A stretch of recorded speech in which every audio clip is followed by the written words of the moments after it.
Grey's Anatomy was a hard one because that audition specifically was like a same day turnaround. I think it Mm-hmm. was like I got it. It was like I think it was like two scenes and they were kind of long, and I was like, man, I just got to knock this out and I think literally because also I was working on CSI Vegas. I had a Mm-hmm. small recurring role, and I was already working that whole week. I got this audition late in the evening, and it was due like the next morning or something like that. And I was like, oh my God, I had this like a lot of dialogue, and I'm on set the next day. And I was like, I called my friend. She came over, ran lines, put her up, did it how I felt I would do it in terms of like me, just myself, because I didn't have a lot of time to prep. Sent it in, ended up getting the role. And I had maybe 4 to 5 days before the first day of shooting. Mm-hmm. And during that time frame, I took the whole time off. People were like, "Hey, can you help me with the sub tape?" I said, "No, I'm sorry, I can't. I got to focus. I got to work on this character. I got things I got to do, and unfortunately, I'm going to be selfish right now."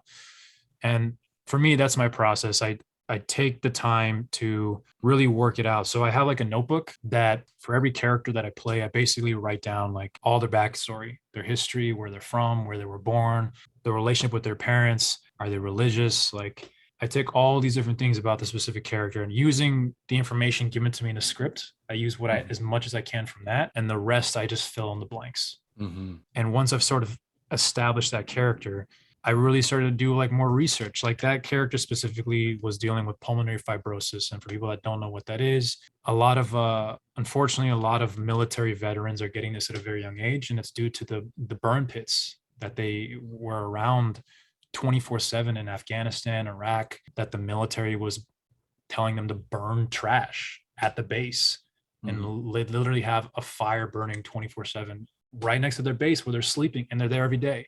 So Mm-hmm. they're inhaling all these chemicals Right. all day, all these different Yeah. things. Yeah. And then you have people that came back that survived, coming back from Iraq, and all of a sudden they've got lung cancer at like 29. You know what I mean?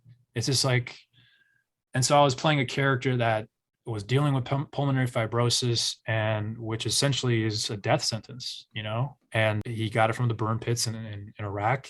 And again, the government is not taking care of these people. And this is a real issue that's happening. And I started digging deep. I started watching all these videos on YouTube. I started seeing that Jon Stewart is a big proponent of this, and he's trying to advocate for these soldiers.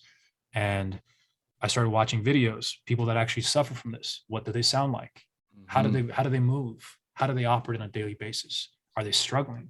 Do they walk a certain way? Do they talk a certain way?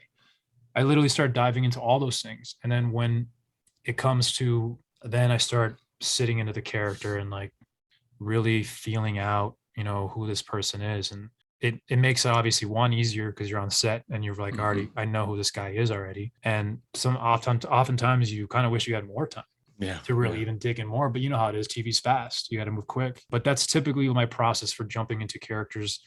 Usually you have very little time on TV. You know that. Mm-hmm. But if you're granted like at least a few days, a week or something to prepare, you can definitely craft something during that time frame. Yeah.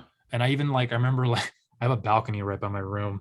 I remember laying like on the balcony, just on the ground. And these people would describe the feeling of having this disease as like you're drowning. Mm-hmm. Like you just feels like your body, you're drowning yourself, like you're just choking like on your own air.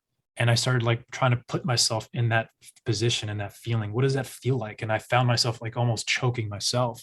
Mm-hmm. And I was like, oh my God, this is vicious. Mm-hmm. But I said I needed to feel sort of like what this character might be going through. Yeah. And then when I got to set, it all changes because they change everything. And Yeah. then they're like, no, you're really sick. And then you're like, no, you're not so sick.